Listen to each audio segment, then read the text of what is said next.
week 1. So far, the lettuce seems to be sprouting out pretty decently. Half of it's doing good, the other half is kind of yellowish, not doing too great. In the middle, you can kind of see a couple sprouts down there, that's some spinach. And then this catnip plant, I think the roots are fighting for nutrients because half of it, the outside half is growing really well, but the inside is just dying and decaying, so I think it's just because the roots were so packed together when I put them in there, and I kind of figured that would happen. And then over on this side I just have some flowers planted, and you can see one little root in the middle. This is going to be the last time I drop seeds directly into the hydroton because it takes longer for them to start sprouting. It's been about a week and they're finally starting to break the top and everything.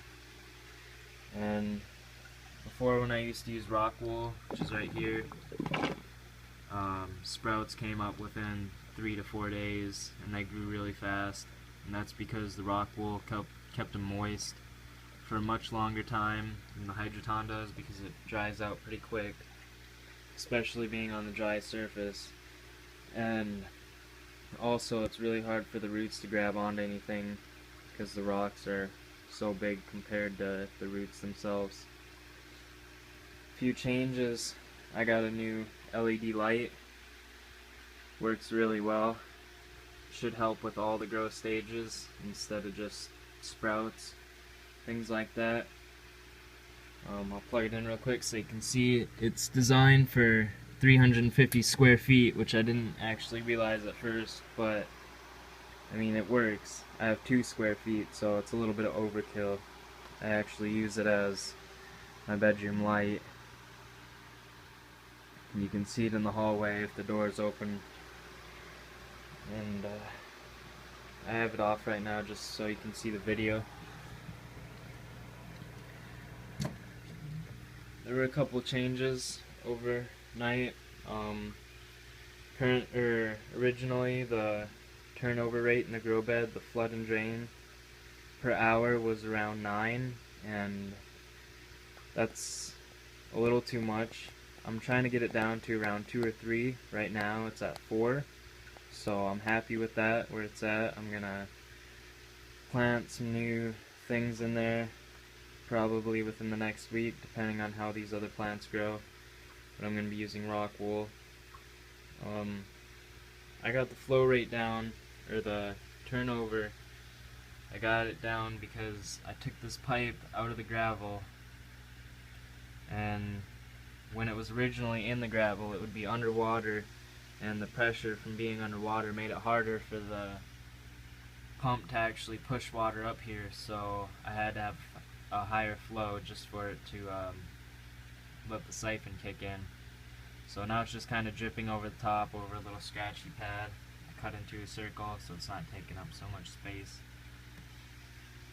Down here, I had an accident the other night. I pulled on the tank a little bit too hard and the piping on the back caught on something and cracked the whole back of the glass. So I had to pick up a new fish tank and drilled some holes in it and everything. The downpipe on the grow bed is also modified just to kind of fine-tune the flood and drain cycles per hour. And a couple additions were the little bubbler down there and the heater. Right now, since last night's little accident, ammonia and nitrite spiked really high with the water just sitting, so I'm gonna let the system kinda cycle for a while before I actually put the fish back in there. pH is around 6.6, ammonia is about 2 to 4, more around 3, nitrite's about 2 to 5, more around 4, and then nitrates are off the charts over 160. They've always been like that since I've ever tested them.